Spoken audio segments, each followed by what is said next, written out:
My name is Phoenix, 31 years old, and I worked as a software architect in Austin.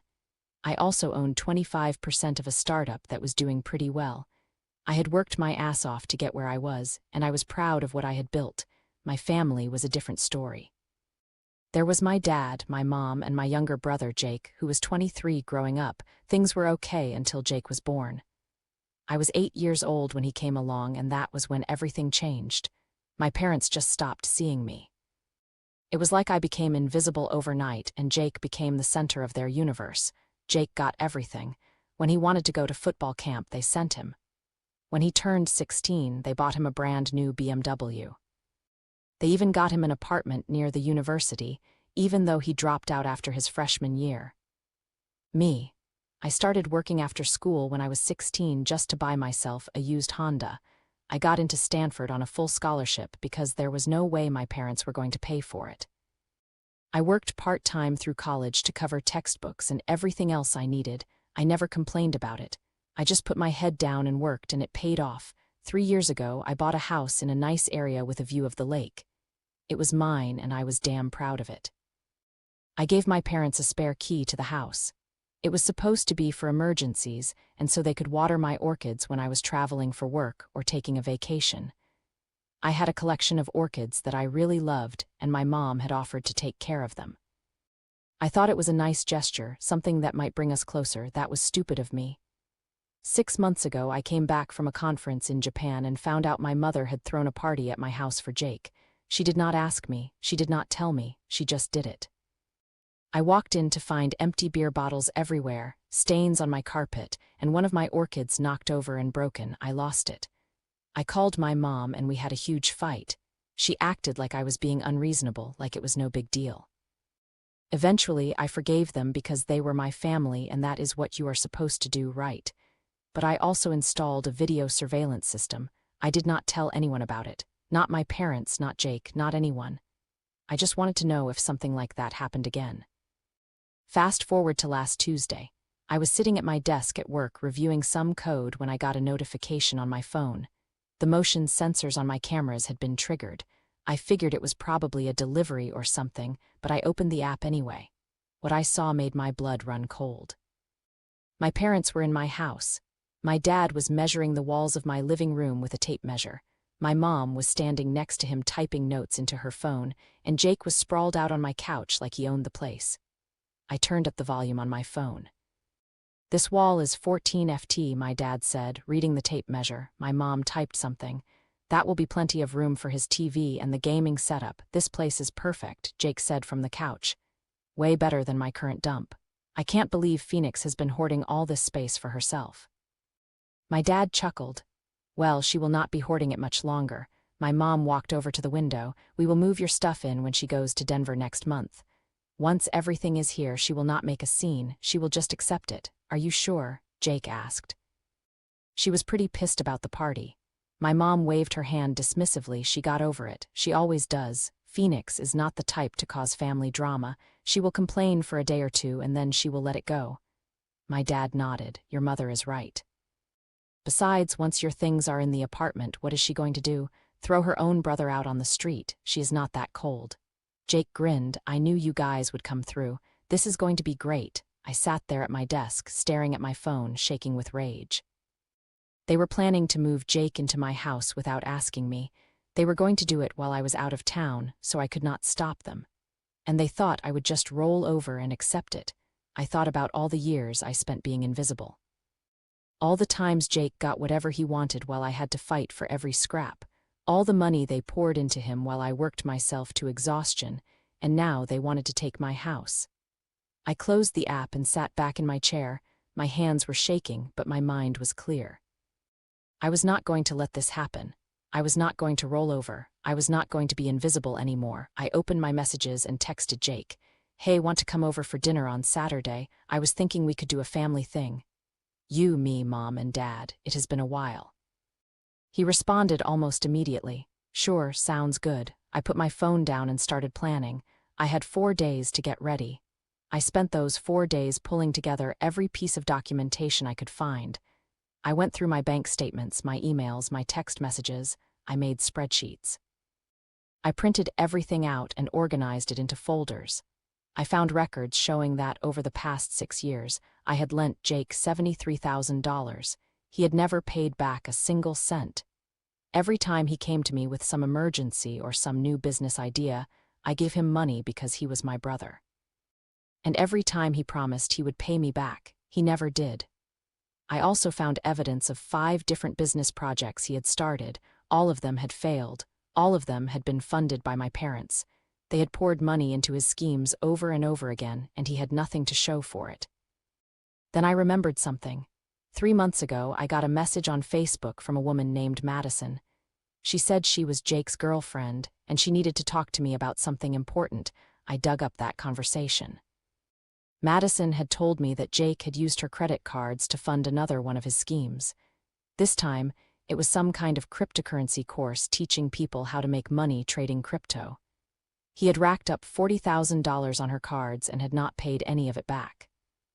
She sent me receipts, credit card statements, everything.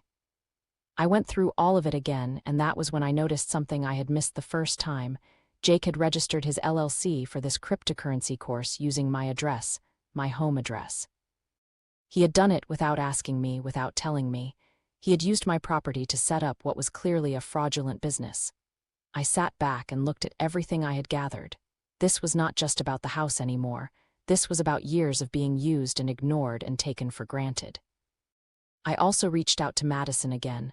I told her what I had discovered and what my parents were planning. She was pissed and she wanted to help. We made a plan. Saturday was going to be very interesting. Saturday evening arrived and I was ready. I had set the dining table like nothing was wrong. I even cooked a nice meal. Roast chicken, mashed potatoes, green beans, the kind of dinner my mom used to make when I was a kid, back when she still cared about me. My parents showed up first. My dad gave me a hug and told me the house looked great. My mom kissed my cheek and commented on how nice the table looked. They were so comfortable, so confident. They had no idea what was coming. Jake arrived 15 minutes late like always. He walked in wearing expensive sneakers and a designer jacket that I knew he could not afford on his own. We sat down at the table, and for the first 20 minutes, everything was normal. We talked about work, about the weather, about nothing important. My mom complimented the chicken. My dad asked about my startup. Jake barely said anything, too busy eating. Then my mom put down her fork and looked at me with that expression I knew too well. The one that meant she was about to ask me for something. "Phoenix, honey, we wanted to talk to you about something." My dad cleared his throat. "It's about Jake. His lease is coming up and his landlord is raising the rent significantly. We were thinking, you have all this space here and you're traveling so much for work. It seems like it would make sense for Jake to stay here for a while." "Just temporarily," my mom added quickly. "Until he gets back on his feet."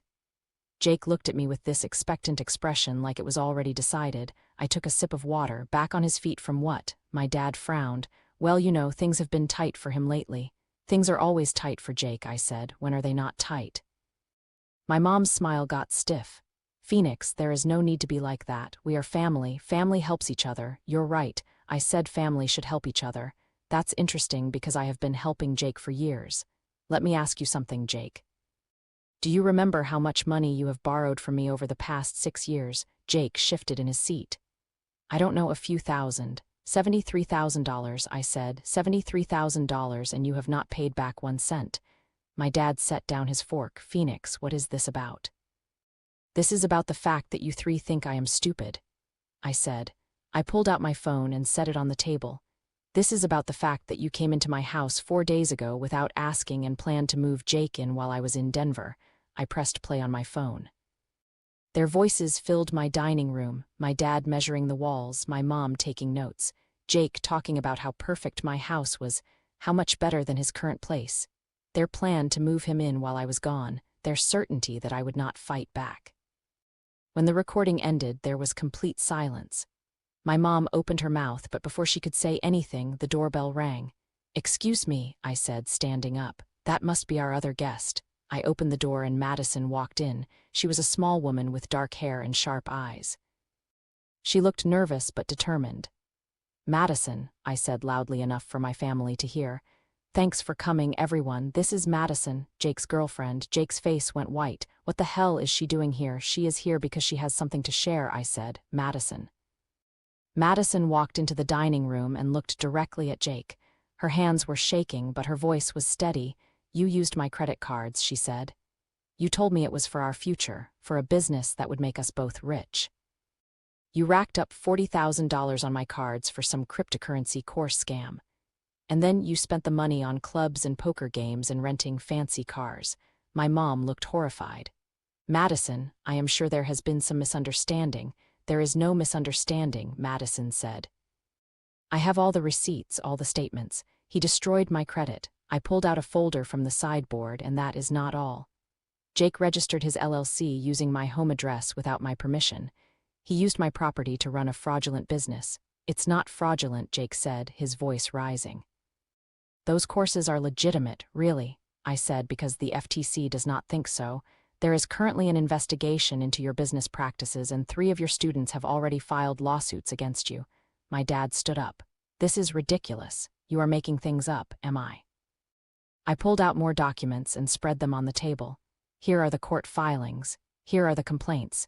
Here is the evidence that Jake has been selling fake cryptocurrency courses using stolen educational materials. He charged people $2,000 each and gave them nothing. Jake pushed back from the table. You are crazy. You have always been jealous of me. Jealous? I laughed, and it sounded harsh even to me. Of what? Your failed businesses, your debts. The fact that Mom and Dad have spent their retirement money bailing you out over and over. I turned to my parents. I have documentation of 5 business projects you funded for him. All failures, and now you want me to give up my home so he can live here rent-free while he runs another scam. My mother's eyes filled with tears. How can you be so cruel? He is your brother and I am your daughter, I said. But you have not treated me like one since I was 8 years old. My father stood up, his chair scraping loudly against the floor. You are going to regret this. When you are old and alone, do not come crying to us. I won't, I said. They left, slamming the door behind them. The house was suddenly very quiet. Madison sat down at the table, her hands still shaking. Thank you, she said, for backing me up. Thank you for coming, I said. Are you going to sue him? Yes, she said. My lawyer says I have a strong case. Good, I said. He deserves it. The next day I blocked all their phone numbers, every single one. My mom, my dad, Jake. I was done. A week after the dinner, federal fraud charges were filed against Jake. I found out about it from the news before anyone tried to contact me. I was sitting at my desk when my coworker sent me a link. Hey, isn't this your brother? I clicked on it, and there was Jake's face on the local news website. The headline read, Local man arrested for cryptocurrency course fraud. The article said that federal agents had searched his apartment and found everything. Fake reviews he had written himself to make his courses look legitimate. Stolen educational materials he had copied from real cryptocurrency experts. Lists of students who had paid him $2,000 each for worthless courses. There were about 40 students who had been scammed. 40 people who trusted him and got nothing in return.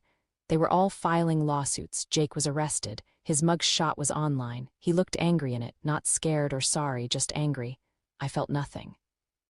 Maybe I should have felt something, some kind of sadness that my brother was going to jail, but I just felt empty. 2 days later, my Uncle Robert called me. He was my dad's brother, and I had always liked him. He was the reasonable one in the family. Phoenix, he said when I answered. I heard about what happened at dinner. Let me guess, I said. Dad sent you to talk sense into me. He tried.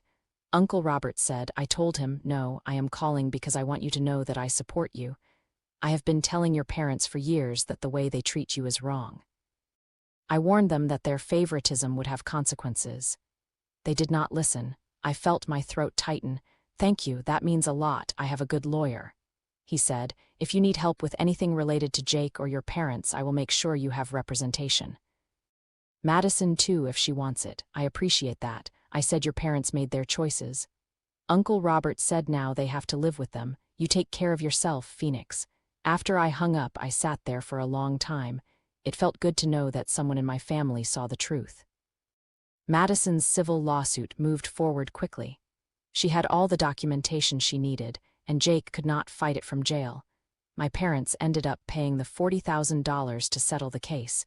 They did not want it going to court and becoming more public than it already was. They also had to mortgage their house to pay Jake's bail, $70,000 just to get him out while he waited for trial. I heard about it through Uncle Robert.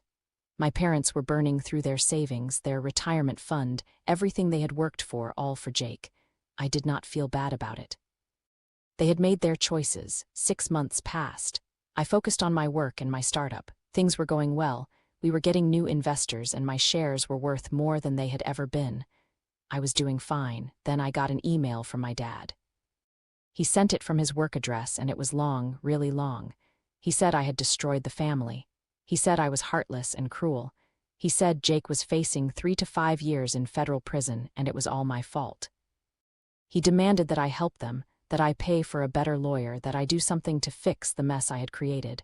I read it twice just to make sure I was not misunderstanding. He actually thought this was my fault. He thought I was the problem. I deleted the email and blocked his work address, too. The next day, I got a letter from Jake. It was handwritten and the writing was messy and angry. He said he knew my daily routine. He said he knew where I worked, where I shopped, where I went to the gym. He said I was not untouchable. He said I would pay for what I had done to him. It was a threat, a clear, direct threat. I took both the email from my dad and the letter from Jake to the lawyer Uncle Robert had recommended. Her name was Sarah, and she read through everything with a calm, professional expression. "This is enough for a restraining order," she said, "especially given his criminal case and the fact that he is out on bail. The court will take this seriously." She filed the paperwork that afternoon. The court issued a permanent restraining order. Jake was not allowed to come within 500 ft of me. If he violated it, he would go straight back to jail. I thought that would be the end of it. 3 weeks later, I was at work when security called me. They said there was someone in the lobby asking for me. They said he was agitated and refused to leave. I went down and there was Jake. He was standing in the middle of the lobby and he looked terrible. His clothes were wrinkled, his hair was messy, and his eyes were wild. "You think you can just ignore me?" he shouted when he saw me. "You think you are better than me?" Security moved toward him, but he kept yelling. "This is all your fault. You ruined my life. You are going to pay for this. Sir, you need to leave." One of the security guards said, "I am not going anywhere until she hears me," Jake yelled. The security guard pulled out his phone and called the police. Jake saw it and lunged toward me. Security grabbed him before he could get close. The police arrived within minutes. They arrested Jake right there in the lobby. Everyone in the building saw it. It was humiliating, but not for me, for him, because Jake had violated the restraining order. His bail was revoked. He was taken into custody to wait for his trial. He was not getting out again. At trial, Jake pleaded guilty to the fraud charges. He did not have a choice. The evidence was overwhelming. He was sentenced to 18 months in federal prison, followed by 5 years of probation. He also had to pay back every dollar he had stolen from his students. My parents spent everything they had left paying off his debts and his legal costs. They sold their country house, the one they had been planning to retire in. They had to refinance their main house again. All their retirement savings were gone, everything. Uncle Robert told me they looked 10 years older. He said, "My mom cried all the time and my dad barely spoke to anyone." 15 months later, Jake got out of prison. He had served most of his sentence and was released early for good behavior, or whatever they call it. I found out because he showed up at my office.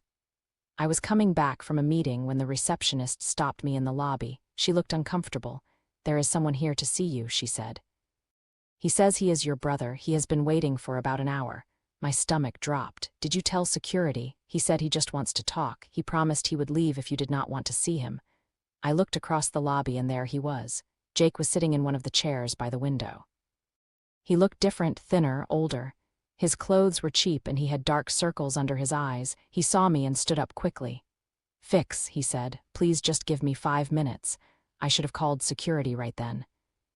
I should have had him thrown out, but some part of me, some stupid part, wanted to hear what he had to say. 5 minutes, I said. "Right here in the lobby, then you leave." He nodded quickly. "Thank you. I just want to say I am sorry. I know I messed up. I know I hurt you and Madison and a lot of other people. I have been thinking about it every day for the past year. I want to make things right, make things right." I repeated. "How exactly do you plan to do that?" "I do not know yet," he said, "but I am trying. I am working now.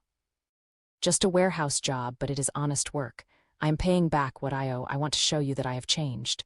I looked at him for a long moment. He looked sincere, he really did, but I had seen him lie too many times to believe it. You are not sorry for what you did.